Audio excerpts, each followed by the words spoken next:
Welcome back to my channel. ಯಾರೆಲ್ಲ ನನ್ನ ಚಾನಲ್ನ ಸಬ್ಸ್ಕ್ರೈಬ್ ಮಾಡ್ಕೊಂಡಿರೋರು ಈಗಲೇ ದಯವಿಟ್ಟು ಸಬ್ಸ್ಕ್ರೈಬ್ ಮಾಡ್ಕೊಳ್ಳಿ. ಮತ್ತೊಂದು ಹೊಸದಾಗಿ ನೋಡ್ತಾ ಇರೋರು ಕೂಡ ಸಬ್ಸ್ಕ್ರೈಬ್ ಮಾಡ್ಕೊಳ್ಳಿ ಅಂತ ಹೇಳ್ತೀನಿ. ಸಂಡೇ ಸ್ಪೆಷಲ್ ಭೀಮನ ಅಮಾವಾಸ್ಯೆ ಎಲ್ಲ ಪಕ್ಕಕ್ಕಿಟ್ಟರೆ ಇವರು ಎದ್ದ ತಕ್ಷಣ ನಮ್ಮ ಮಗ ಪೇಂಟು ಕಲರು ಅಂತ ಕೂತಿದ್ದಾರೆ. ತುಂಬ ಖುಷಿಯಾಗತ್ತೆ ನೋಡ್ತಾ ಇದ್ರೆ. ಜೊತೆಗೆ DJ ಮೂವಿನ ನೋಡ್ತಾ ಇರೋದು ಫಸ್ಟ್ ಟೈಮು. ಎಂಜಾಯ್ ಮಾಡ್ತಾ ಇದ್ದಾನೆ ನೋಡಿಕೊಂಡು. ಸಾಟರ್ಡೇ ಅಕ್ಕನ ಮನೆಗೆ ಹೋದಾಗ ಅಕ್ಕ ಅವನಿಗೋಸ್ಕರ ತೆಗೆದು ರೆಡಿ ಮಾಡಿಟ್ಟಿದ್ರು, ಕೊಟ್ಟರು. ಇಲ್ಲಿ ನಮ್ಮ ಮನೆಯವ್ರಿಗೆ ಪೇಪರ್ ಓದ್ತಾಯಿದ್ದಾರೆ. ಸಂಡೇ ಆಗಲಿ ಮಂಡೇ ಆಗಲಿ ಹೀಗೆ ಇರ್ತಾರೆ. ಎದ್ದ ತಕ್ಷಣ ಫ್ರೆಶಪ್ ಆಗಿ ಪೇಪರ್ ಓದ್ತಾ ಕೂತ್ಕೋತಾರೆ. ಇವರಿನ್ನ ಬಿಡೋದಿಲ್ಲ, ಮೈಕೈಗೆಲ್ಲ ಬರ್ಕೊಂಡಿದ್ದಾರೆ. ಅದೊಂಥರ ಮೆಹಂದಿ ಬರ್ಕೊಂಡಂಗೆ ಎಲ್ಲ ತೋರಿಸ್ತಾ ಮನೆ ನೋಡಿ ನೋಡಿ, ಎಲ್ಲಿ ಬೇಕು ಅಲ್ಲೆಲ್ಲ ಬರ್ಕೊಂಡು ಅಂತ ಬರ್ಕೊಂಡಿದ್ದಾರೆ. ಒಂದು ದಿನವೆಲ್ಲ ಯಾರಾದರೂ ಹಿಂಗೆ ಬರಿಬೋದಾ? ಸಾಧ್ಯನೇ ಇಲ್ಲ. ಇವ್ರು ಮಾತ್ರ ಮಾಡ್ತಾ ಇರ್ತಾರೆ. ಬೆಳಗ್ಗೆಯಿಂದ ರಾತ್ರಿ ನಿದ್ದೆ ಮಾಡೋವರೆಗೂ ಬೇಕಾದ್ರೆ ಪೇಂಟಿಂಗ್ ಮಾಡಿ, ಕಲರ್ ಮಾಡಿ ಅಂದರೆ ಮಾಡ್ತಾ ಇರ್ತಾರೆ. ಅಕ್ಕಪಕ್ಕದ ಮನೆ ಮಕ್ಕಳೆಲ್ಲ ಆಗಲೇ ಗಣೇಶ ಕಲೆಕ್ಷನ್ ಅಂತ ಬಂದ್ಬಿಟ್ಟಿದ್ದಾರೆ.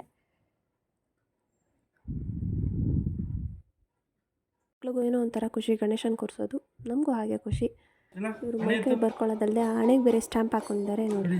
ಎಷ್ಟು ಚೆನ್ನಾಗಿ ಸ್ಟ್ಯಾಂಪು ಅಂದರೆ ಪೇಂಟಿಂಗ್ ಕೊಟ್ಟವರು ಬೇಜಾರು ಮಾಡ್ಕೊಳ್ಳಲ್ಲ, ಖುಷಿ ಆಗ್ತಾರೆ. ಹಿಂಗೂ ಯೂಸ್ ಮಾಡ್ಬೋದಾ ಇದನ್ನು? ಮನೆ ಕ್ಲೀನ್ ಮಾಡಿಬಿಟ್ಟು ಮನೆಯಲ್ಲಿ ದೀಪ ಹಚ್ಚಿ ಆ್ಯಸ್ ಯೂಶುವಲ್ ದೇವಸ್ಥಾನಕ್ಕೆ ಹೋಗಿ ದೇವಸ್ಥಾನದಲ್ಲಿ ದೇವರನ್ನು ಭಕ್ತಿಯಿಂದ ಎಲ್ಲರಿಗೂ ಒಳ್ಳೇದು ಮಾಡಪ್ಪ ಅಂತ ಕೇಳ್ಕೊಂಡು ಬಂದು ಬರೋವಾಗ ಪ್ರಸಾದ ತೊಗೊಂಡು ಮನೆಯಲ್ಲೇ ಬಂದು ತಿಂತಾಯಿದ್ವಿ. ಎಷ್ಟು ರುಚಿಯಾಗಿತ್ತು ಗೊತ್ತಾ ದೇವಸ್ಥಾನದ ಪ್ರಸಾದ. ನನಗಂತೂ ದೇವಸ್ಥಾನದ ಪ್ರಸಾದದ ಮುಂದೆ ಯಾವ ಅಡುಗೆನೂ ಇಲ್ಲ, ಅಷ್ಟು ರುಚಿಯಾಗಿರುತ್ತೆ. ಏನು ಅಂತಲೇ ಗೊತ್ತಿಲ್ಲ. ಇನ್ನೂ ಬೇಕು ಅನಿಸುತ್ತೆ ನನಗೆ, ಹಂಗೆ ಅನ್ನಿಸ್ತು. ಇದಿದೆ ಸ್ವಲ್ಪ, ಏನು ಮಾಡೋಕ್ಕಾಗಲ್ಲ. ಪಾಲಿಗೆ ಬಂದಿದ್ದೆ ಪಂಚಾಮೃತ. ಭಾಳ ವರ್ಷಗಳೇ ಆಗೋಗಿತ್ತು ಫ್ರೆಂಡ್ಸ್ನ ಮೀಟ್ ಮಾಡಿ. ನಮ್ಮ ಮನೆಯವ್ರ ಫ್ರೆಂಡ್ಸ್ ಮೀಟ್ ಮಾಡಿಕೊಂಡು ರಾತ್ರಿ ಬಂದಾಗ ನಾನು ಆಚೆ ಕಡೆ ದೋಸೆ ತಿನ್ನೋಕ್ಕೆ ಕರ್ಕೊಂಡೋಗಿ ಅಂದಿದ್ದೆ. 99 ವೆರೈಟಿ ದೋಸೆ ಕೇಳಬೇಕಾ? ಎಷ್ಟು ರುಚಿಯಾಗಿರುತ್ತೆ. ಮೊದಲೆಲ್ಲ ನಾನು ತಿಂತಾ ಇರಲಿಲ್ಲ, ಈಗಂತೂ ಯಾವ ತಿಂಗ್ಳಿಗೆ ಒಂದ್ಸಲ ಯಾರು ಬೇಕು ಅಂತ ಅನಿಸುತ್ತೆ. ಅಷ್ಟು ರುಚಿ ಇಟ್ಕೊಂಬಿಟ್ಟಿದ್ದೀನಿ. ನಿಮಗೂ ಹಾಗೆ ಅನಿಸಿದತ್ತಾ? ಕಮೆಂಟ್ ಮಾಡಿ. ಇದಾಗಿತ್ತು ಸಂಡೇ ಸ್ಪೆಷಲ್. ನೋಡಿ ಎಂಜಾಯ್ ಮಾಡಿದ್ದೀರಾ ಅಂತ ತಿಳ್ಕೊಳ್ತೀನಿ.